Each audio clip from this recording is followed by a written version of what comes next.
In the vast pantheon of Asgard, among gods of thunder, wisdom, and war, there walks one in silence. His name is Vidar, son of Odin and the giantess Grida. He is not a god of boisterous feasts or loud proclamations.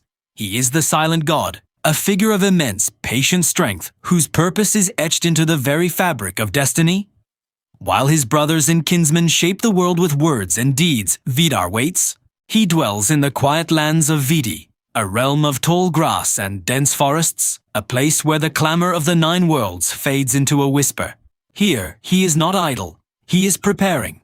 For Vidar is the god of vengeance, but not the hot, reckless vengeance of a moment.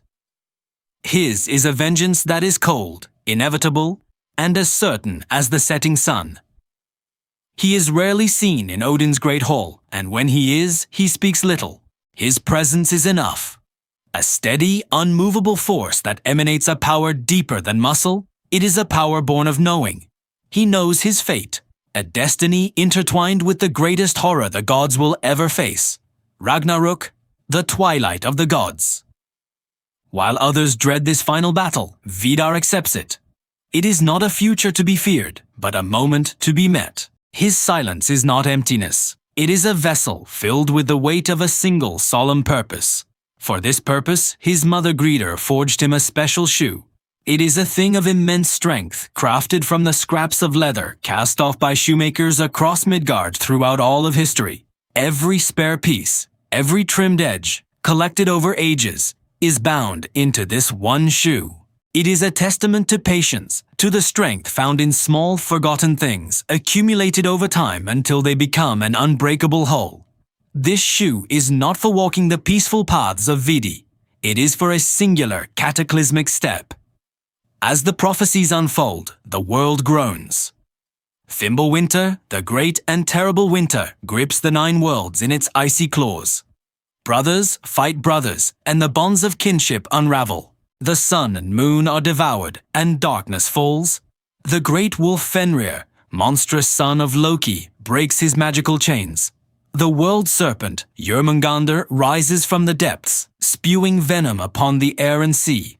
The ship Naglfar, made from the fingernails and toenails of the dead, sets sail, carrying an army of giants. This is the beginning of the end. The gods of Asgard arm themselves for their final stand on the plains of Vigrid. Thor goes to face the serpent, his eternal nemesis.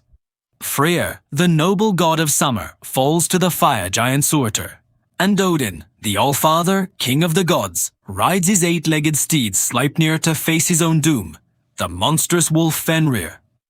The battle is a storm of chaos and despair. The clash of steel and the roar of monsters shake the foundations of existence. Odin fights with the wisdom of ages and the heart of a king, but the prophecy is unyielding. Fenrir's jaws, gaping from earth to heaven, close upon the All-Father. In a horrifying moment, the greatest of the gods is swallowed whole.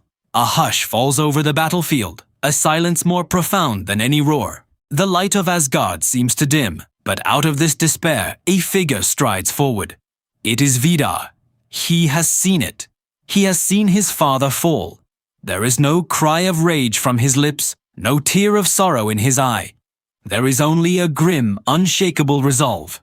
His silence is no longer passive. It has become an active, terrifying force. The moment he has waited for his entire life has arrived. He walks towards Fenrir, who is still gloating over its victory.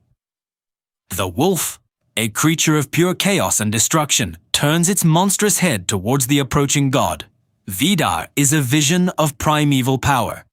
He is not clad in shining gold, but in simple, strong leather. His face is set like stone, and on one foot he wears the shoe of ages, thick, heavy, and unbreakable. He moves with a certainty that stills the air around him. Fenrir lunges, its jaws ready to consume another god. But Vidar is ready. He does not flinch. He meets the attack with the force of a mountain. With impossible strength, he plants his special shoe on the lower jaw of the great wolf, pinning it to the ground.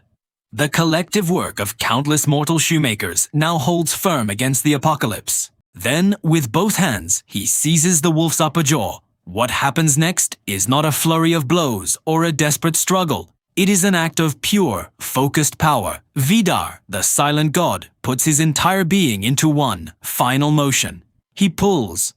With a sound that tears the fabric of reality, a sound of rending flesh and snapping bone, he rips the great wolf Fenrir in two. He tears the beast apart from the inside out.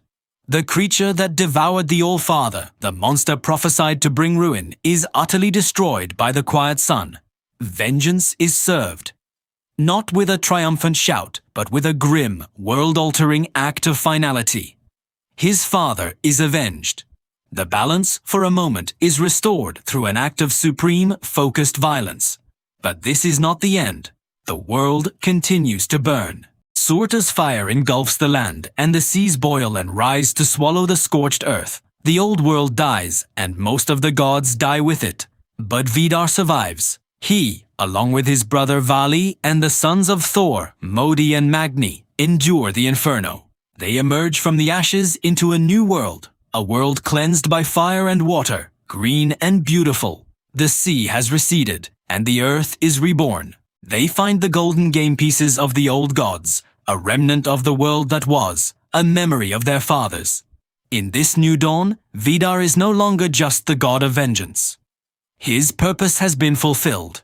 He is now a god of survival, a pillar of the new age. He who was defined by a single future act now stands in the present, ready to help build what comes next. His silence remains, but now it is the silence of peace, of a world starting over. He represents the strength that endures chaos, the power that outlives destruction.